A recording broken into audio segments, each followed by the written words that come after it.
Olá, amigos e amigas do Partido dos Trabalhadores. O programa Momento Eleitoral recebe hoje o deputado estadual e pré-candidato a prefeito de São José do Rio Preto, João Paulo Rilo. Para saber mais informações e acompanhar notícias sobre as pré-candidaturas do PT no estado de São Paulo, basta acessar o nosso endereço na internet, gteptsp.com.br, ou também ligar para o número código de São Paulo 11 2103 1311. Satisfação recebê-lo aqui nos estúdios do PT Paulista, deputado.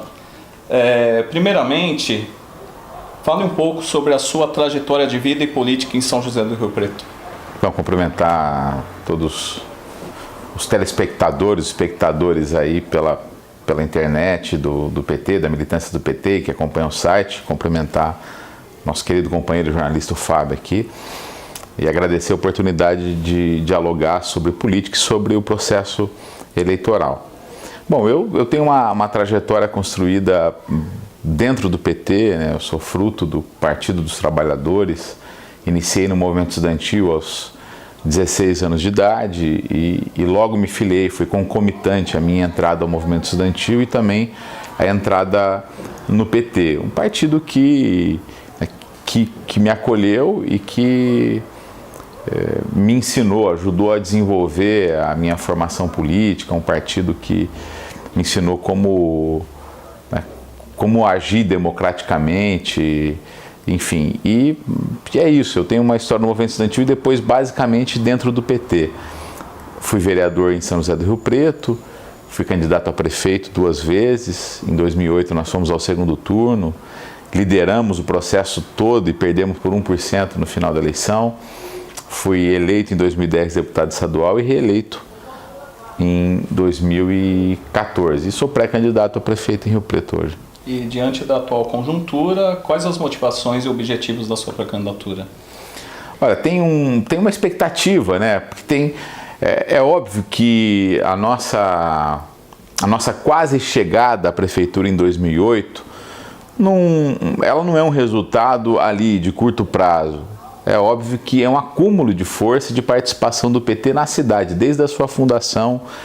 É um processo que foi construído por vários candidatos a prefeito que nós tivemos, vereadores que nós tivemos, e talvez eu tenha tido a sorte que eles não tiveram, de disputar a eleição numa conjuntura importante e uma conjuntura muito favorável ao PT naquele momento, porque Rio Preto foi extremamente agraciada pelo governo federal, né? As principais obras nos últimos anos de investimento e também obras em recursos humanos, na saúde, em creches, né? Em cultura, foram obras e investimentos do governo federal. Então tinha um ambiente muito propício, vinha de um mandato bom de vereador. Então a candidatura hoje ela é um pouco sequência disso, tem a expectativa de um eleitorado que se afinou com o nosso projeto de desenvolvimento, um projeto de gestão participativa, de transparência, que se identifica e mantém vivo, né? Pela votação que eu tive nas últimas eleições.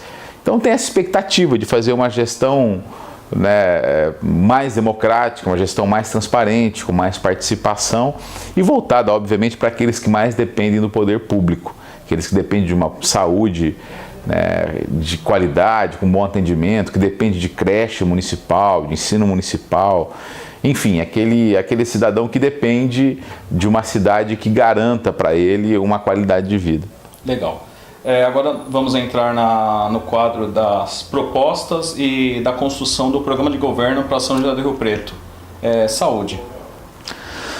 A gente tem um acúmulo na discussão da saúde em Rio Preto, porque todo o movimento de saúde foi coordenado desde o início da década de 90 por militantes do Partido dos Trabalhadores. Inclusive, Rio Preto teve um excelente secretário de saúde, Cacau Lopes, que era filiado ao PT. Depois ele se desfiliou e hoje ele é o coordenador do nosso programa de governo. Então a saúde é um tema muito especial para nós. Ele nos ensinou, ele é um médico, né, formado em Rio Preto, um médico com doutorado na Unicamp, é um sanitarista que fez uma gestão fantástica e de participação popular, estimulou muito a participação, porque o projeto de saúde ele depende muito, né, da compreensão de que saúde não é só o médico, saúde é todo o ambiente da unidade básica de saúde, né, são todos os profissionais, desde o atendente, passando pelo enfermeiro, por todos os profissionais que compõem a rede de saúde. Então foi um projeto importante que nós estamos recuperando. Ele fez uma gestão interessante, uma gestão que dialogou com o trabalhador, uma gestão que conquistou a 30 horas, depois ele foi, né, traído pelo prefeito que deu as 30 horas e depois tirou no outro ano depois da eleição. Então nós estamos discutindo muito isso e é necessário você, né, tratar a saúde com a importância que ela tem. Rio Preto tem uma questão específica, é uma cidade forte, tem 3 faculdades de medicina, tem um hospital de base, né, tem uma faculdade de medicina estadualizada, então é necessário você envolver essas potencialidades no atendimento à saúde e priorizar a saúde preventiva, né, priorizar a saúde preventiva que foi o carro-chefe quando ele foi gestor. Então passa por aí um pouco a nossa discussão lá. E as propostas também para uma área importantíssima aí, para o bom funcionamento da cidade, educação. Bom, eu sou daqueles que defendo que a unidade escolar ela tem que ser um agente transformador. Cada unidade escolar ela pode modificar uma comunidade. E a escola tem que ser uma coisa gostosa. A escola não pode, nós não podemos, a gente convive numa escola do século XIX, formulada no século XIX, com alunos do século XXI. Você tem uma contradição. Porque você tem muita evasão escolar. Pelos problemas sociais, mas principalmente porque a escola ela não oferece o protagonismo que todo jovem, que toda criança tem. A escola que não consegue enxergar a potencialidade de um aluno é uma escola falha, é uma escola injusta com aquele estudante. Não é porque um aluno ele não tem facilidade e nem vocação, e muitas vezes nem desejo para matemática, que ele não possa ser um excelente escritor, um excelente poeta, um excelente músico, um excelente esportista, um excelente historiador. Então, a educação ela tem que ser transformada. Primeiro, a valorização permanente do professor.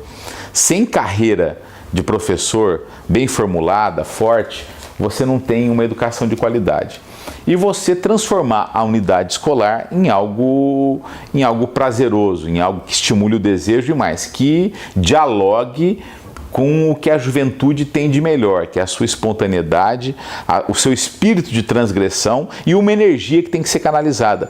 E muitas vezes, no modelo tradicional, ela não é canalizada, mas ela pode ser canalizada no esporte e na cultura. Eu defendo uma unidade escolar que valorize o professor, que se esforce para oferecer o momento do protagonismo do estudante e que seja recheada com muita cultura, com muito exercício artístico e esportivo. Nesse sentido, a cultura vai ter um lugar cativo no seu programa de governo? Sempre. Primeiro porque você não transforma nada se não transformar, sem você olhar para a cultura daquele povo. E cultura é muito mais do que o exercício artístico, né?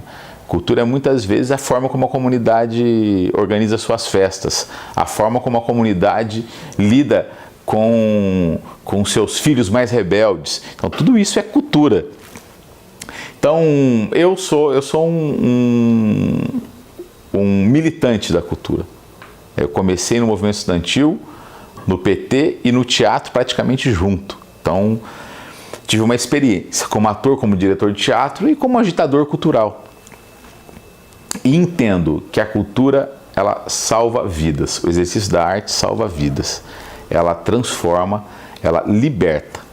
Então, uma cidade que não tem a cultura como elemento principal, que não é uma cidade, né, que perde uma grande oportunidade. E para isso, você tem que envolver a comunidade. Você tem que aumentar o orçamento da cultura. Primeira coisa. Cultura é sempre tratada como algo, né, menor. Sempre tem que cortar orçamento, corta na cultura. Você tem que ter um fundo especial para a cultura, porque nunca tem orçamento para isso. Você tem que ter conselho deliberativo, com participação dos diversos segmentos artístico-culturais da cidade participando. E você tem que estar sintonizado com aquilo que o governo federal fez, que o governo Lula e Dilma deu início, que é o Sistema Nacional de Cultura.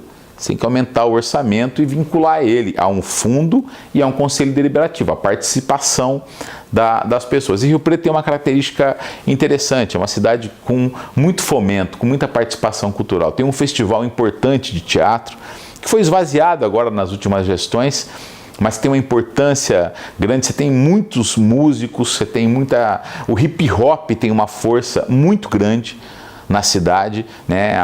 A periferia, os bairros mais distantes do centro, eles reinventaram a sua própria cultura e tem uma pegada forte, uma importância grande, né? Diz alguma coisa. O hip hop é uma voz de um segmento importante da cidade que tem que ter esse espaço. E a cultura é transformadora, né? Não tem mudança na sociedade, não tem avanço que não passe pela cultura.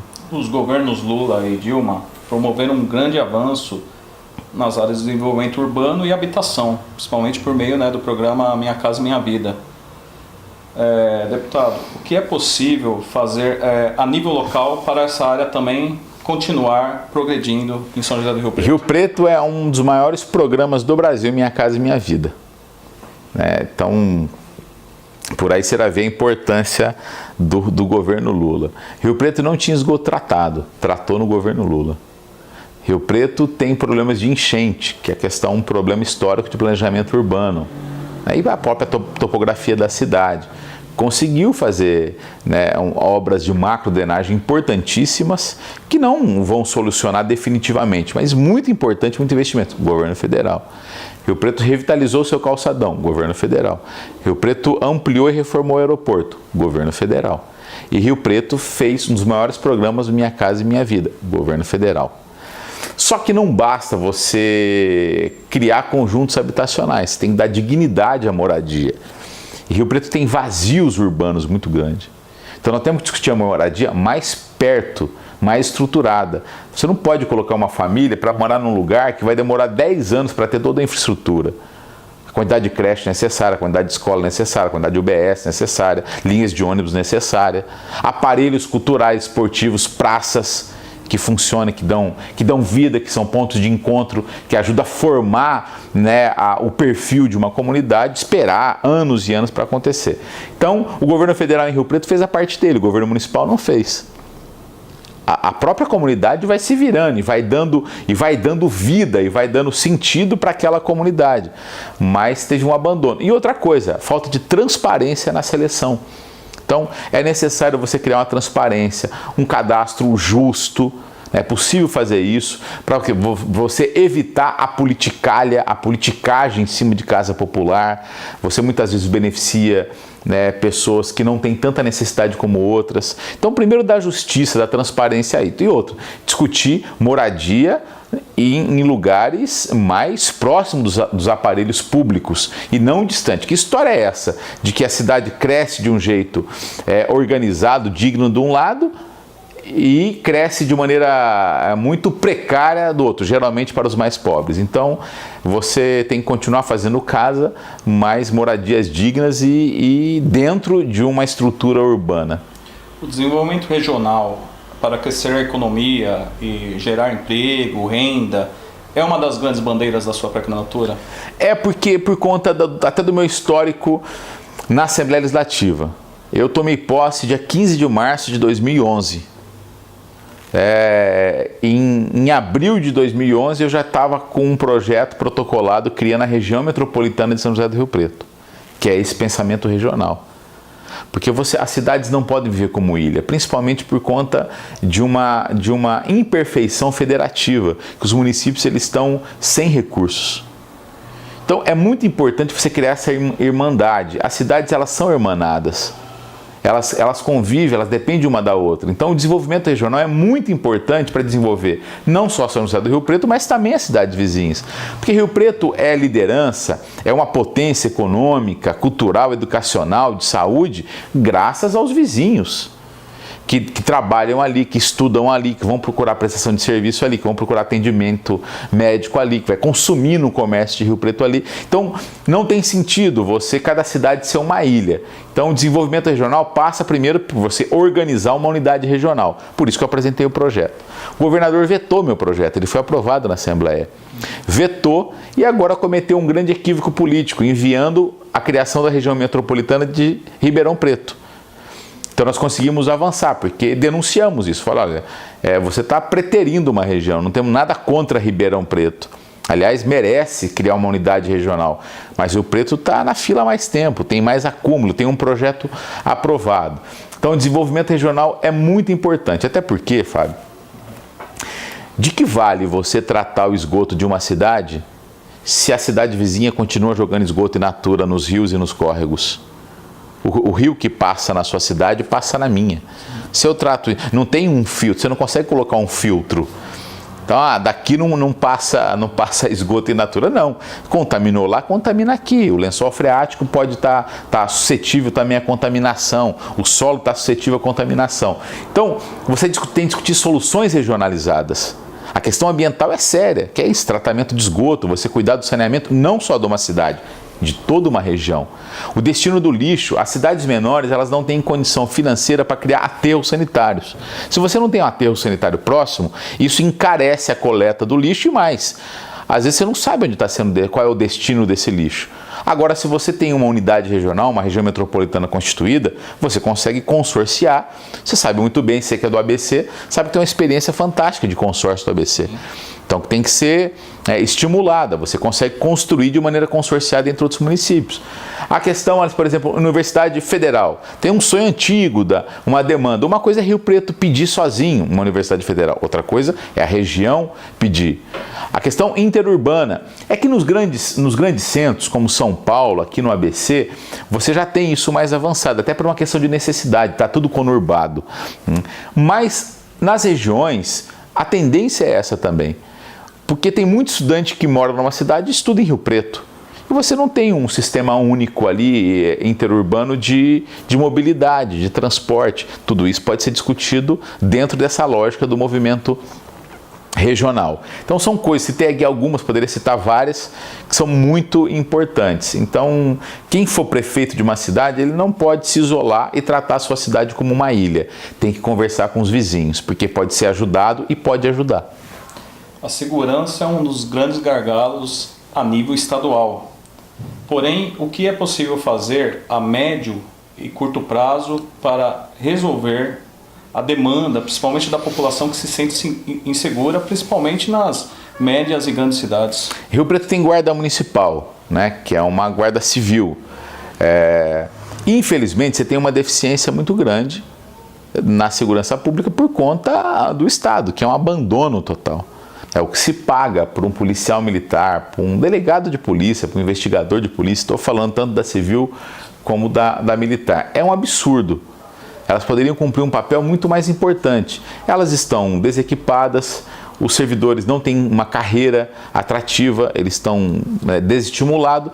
E o PSDB quis fazer do Estado de São Paulo imagem e semelhança do seu símbolo, né, que é o tucano. Então, isso aqui virou o estado do bico. O professor tem que vender Avon para sobreviver, tem que fazer bico porque o salário é indigno. O policial militar tem que fazer bico, né, porque o policial militar, para ele sobreviver com dignidade, ele trabalha e depois ele tem que fazer bico. Chegar à exaustão.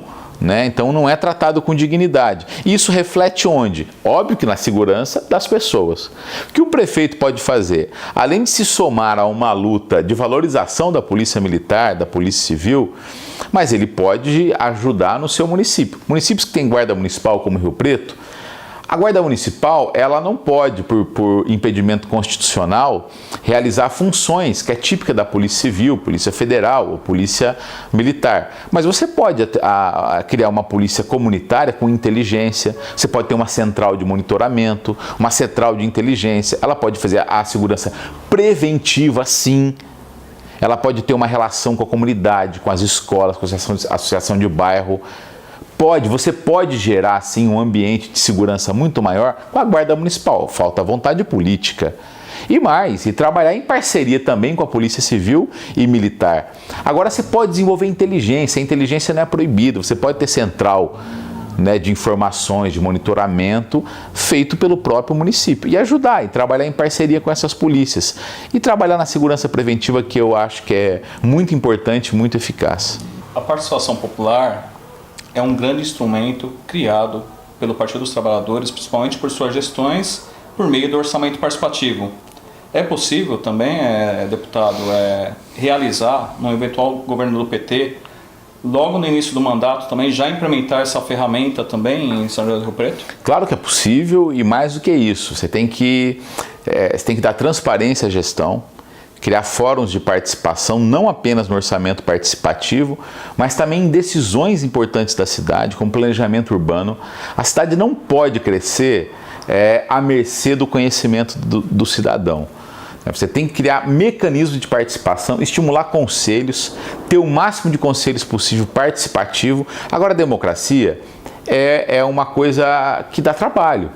Então você precisa ter fé nela e acreditar e trabalhar para isso. Então o prefeito, é obrigação dele estimular a participação, porque dá a impressão que o povo não quer, né? Falar, o povo não gosta de participar. O povo gosta, às vezes o povo não acredita que a participação dele vai gerar resultado. O povo não gosta de fazer papel de bobo, de ser chamado numa audiência pública, ele fala e não tem desfecho nenhum. Então a participação popular, ela é um exercício.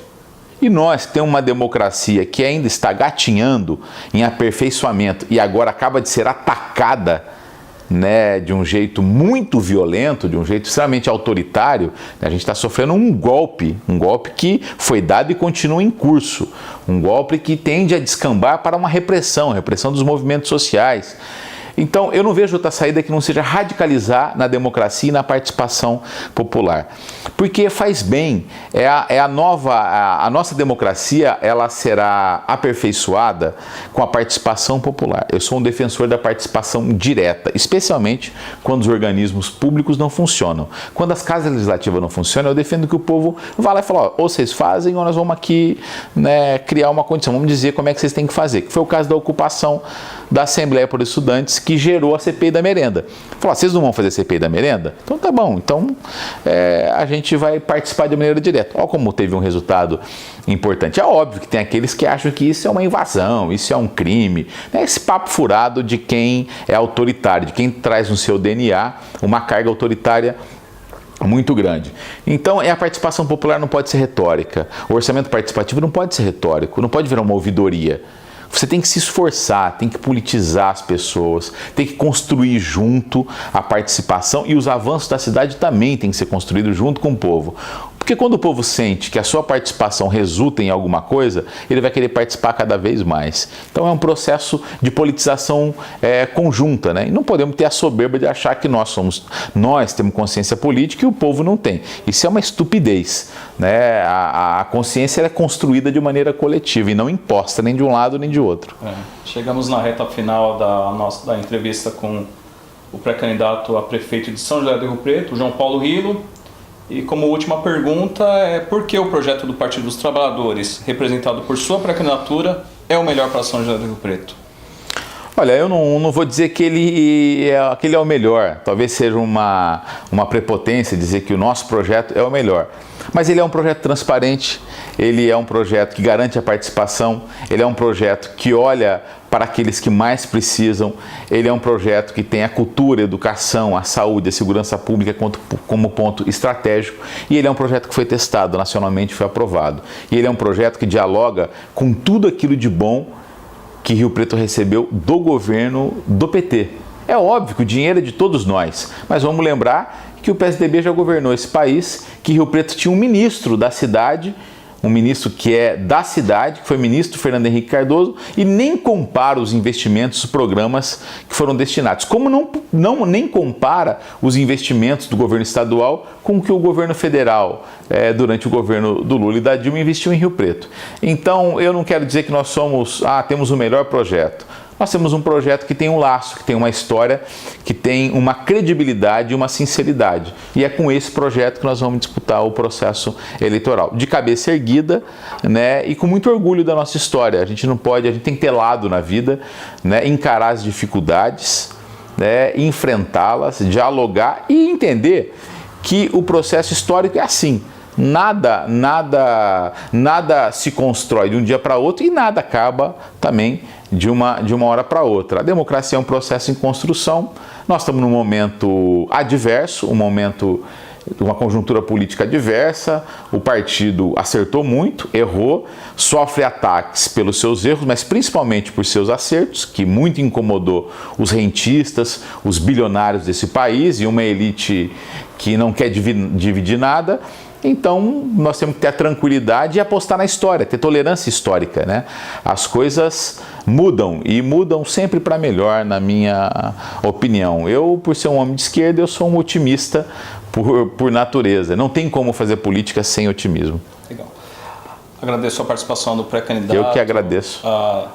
Prefeito de São José do Rio Preto, o deputado estadual João Paulo Rilo. Tem uma música marcante na sua vida? Na minha vida tem muitas músicas, eu gosto muito de música e me inspiro muito com música.